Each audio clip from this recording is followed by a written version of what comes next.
अस्सलाम वालेकुम अज़ीज़ तलबा, फ्रेंड पब्लिक स्कूल से मोहम्मद इमरान 7th क्लास की मैथ स्टडी करेंगे। हम 1.3 एक्सरसाइज तक पढ़ चुके थे।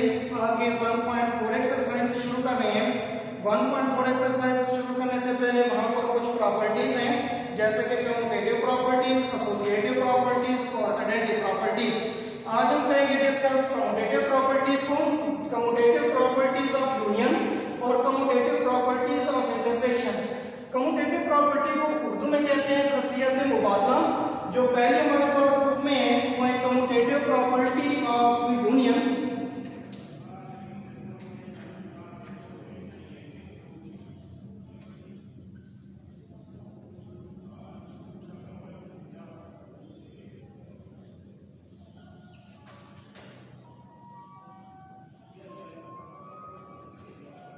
खासियत मुबादला बाल या यूनियन, इसकी डेफिनेशन करते हैं if A and B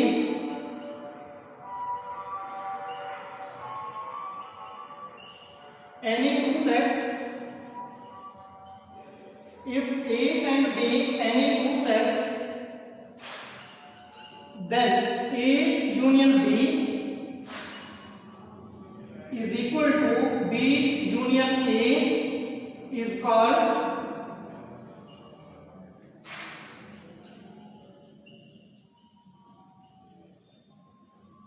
commutative property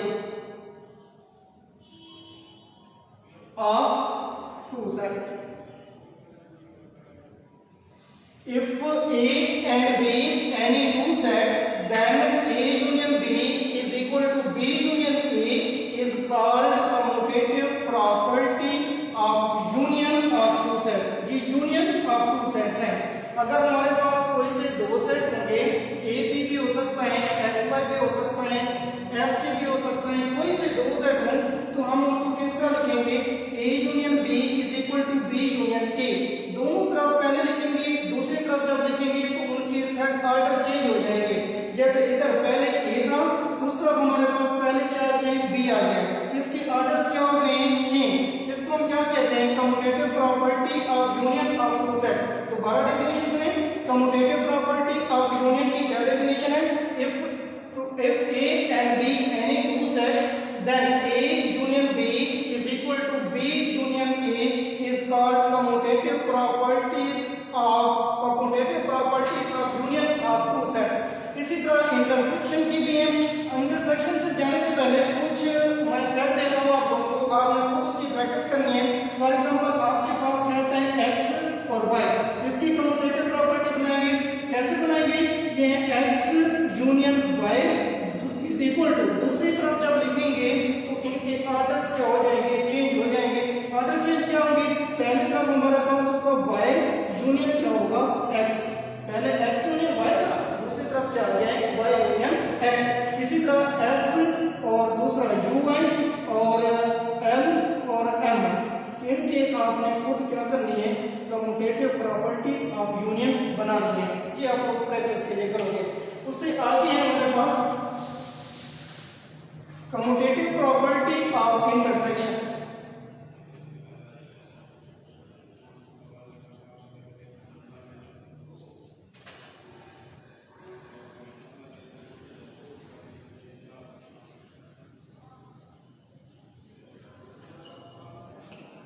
commutative property of intersection की डेफिनेशन बिल्कुल वैसे ही है जैसे हमने यूनियन की थी, लेकिन यहाँ पर सिर्फ क्या होगा? जहाँ पर यूनियन इस्तेमाल की थी वहां पर क्या करेंगे? इंटरसेक्शन। क्या लिखेंगे? If A and B any two sets, then A intersection B is equal to B intersection A is called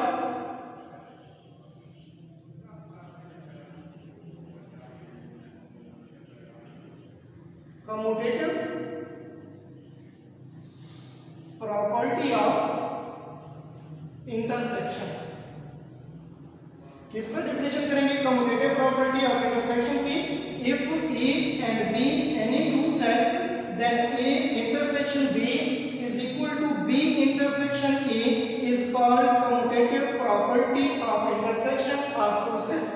एक बार दोबारा रिवाइज कर लेते हैं। कम्यूटेटिव प्रॉपर्टीज तो दो होती हैं, एक है कम्यूटेटिव प्रॉपर्टी ऑफ यूनियन, दूसरी हमारे पास है commutative property of intersection. Commutative property of union क्या है, यानी कि मुबादला की खासियत बालिहाज union. If A and B any two sets then A union B is equal to B union A is called commutative property of two sets। यहाँ पर A था पहले सेट में left hand side, A union B is equal to क्या है, B union A। इस तरफ से हमने सिर्फ ऑर्डर चेंज कर दिए, बाकी हमारे पास सेट में मौजूद जो एलिमेंट्स होंगे वो वैसे ही रहेंगे। दूसरा हमारे पास है commutative property of intersection। if two set A and B any two sets then A intersection B is equal to B intersection A is called commutative property of intersection of two sets। अच्छा जी, हमने commutative property of union और commutative property of intersection पढ़ लिया है। आगे हमारे पास exercise 1.4 के सवाल है, वहां पर तीन सेट में दिए गए हैं। ए सेट में A E I O U, B set में हमारे पास A B C और सी सेट में A C और G।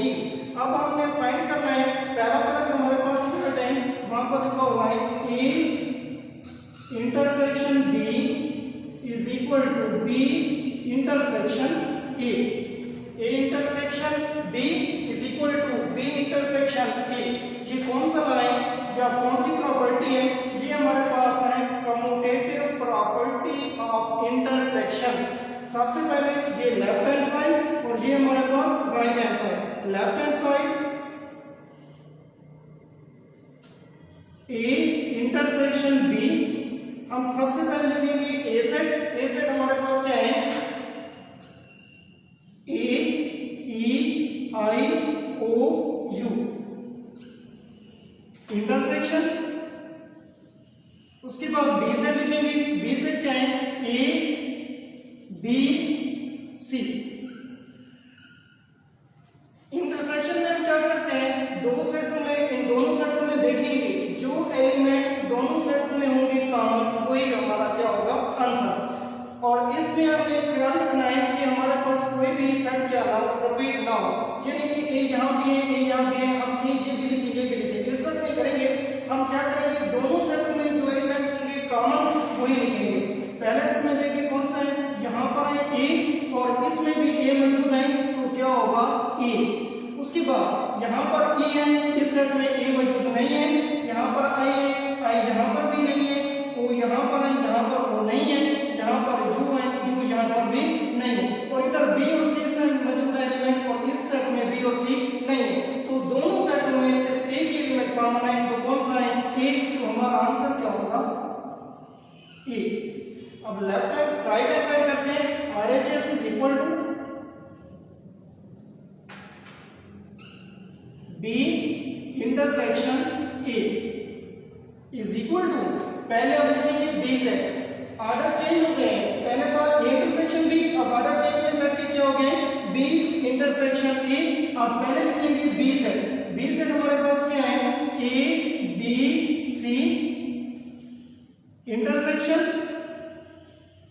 फिर लिखेंगे A सेट क्या है, A E I O U।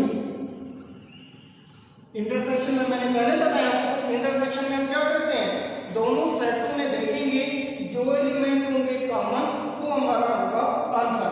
अब यहाँ पर कौन से एलिमेंट कॉमन है दोनों सेटों में, यहाँ पर ए, इसमें भी ए है, इधर बी सी है, और बी और सी इस सेट में मौजूद नहीं है, तो हमारा आंसर क्या होगा, ए।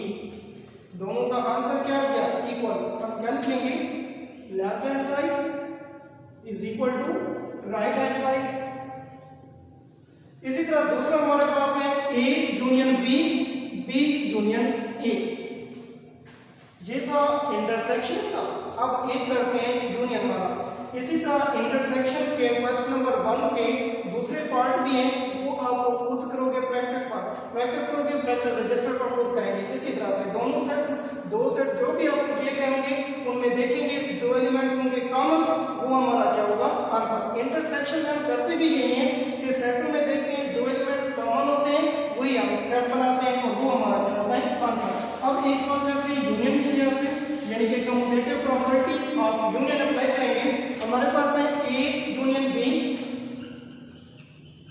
Is equal to B union A.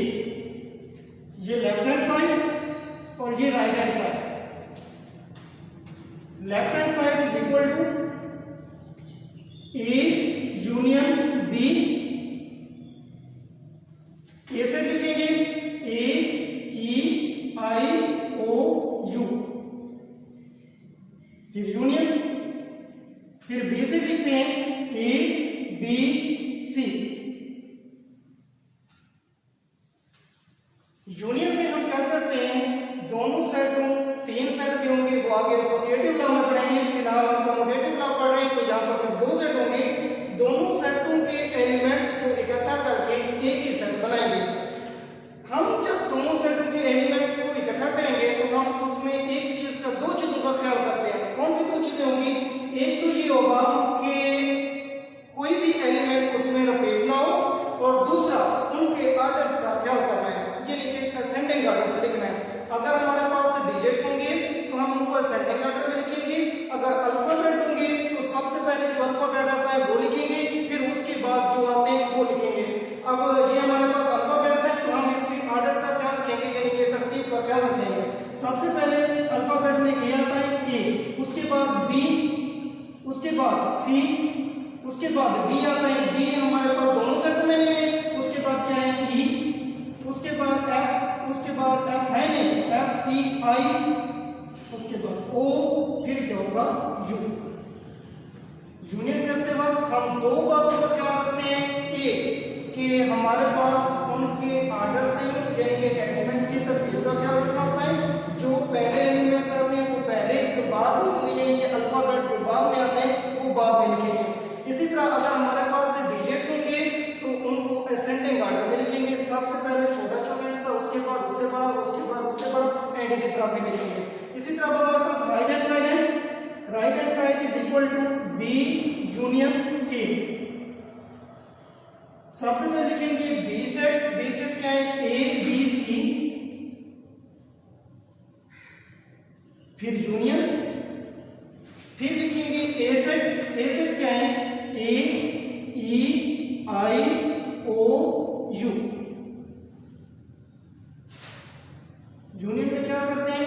Set में मौजूद, जो दोनों सेटों में मौजूद एलिमेंट्स होंगे उनको इकट्ठा करेंगे। किस चीज का ख्याल करेंगे? एक तो तरतीब का ख्याल रखते हैं, और दूसरा इस चीज का कि कोई भी एलिमेंट रिपीट ना हो। ए यहां पर भी है, ए यहां पर भी है, तो एक दफा लिखेंगे, फिर बी, फिर सी, फिर डी नहीं है, फिर E I O U. Left hand side is equal to right hand side. हमने पहला सवाल क्या था? इंटरसेक्शन के लिहाज से। दूसरा हमारे पास कौन सा है? Union. A union B is equal to B union A. पहला सवाल में सिर्फ और सिर्फ हमारे पास यूनियन और इंटरसेक्शन में सवाल है, और बाकी इसी तरह से आप सारे सवाल खुद प्रैक्टिस करोगे। और नेक्स्ट जो टॉपिक होगा वो हमारा इंशाल्लाह एसोसिएटिव का होगा। उसमें हम एसोसिएटिव प्रॉपर्टीज ऑफ यूनियन और associative property of intersection discuss करेंगे। अल्लाह हाफिज़।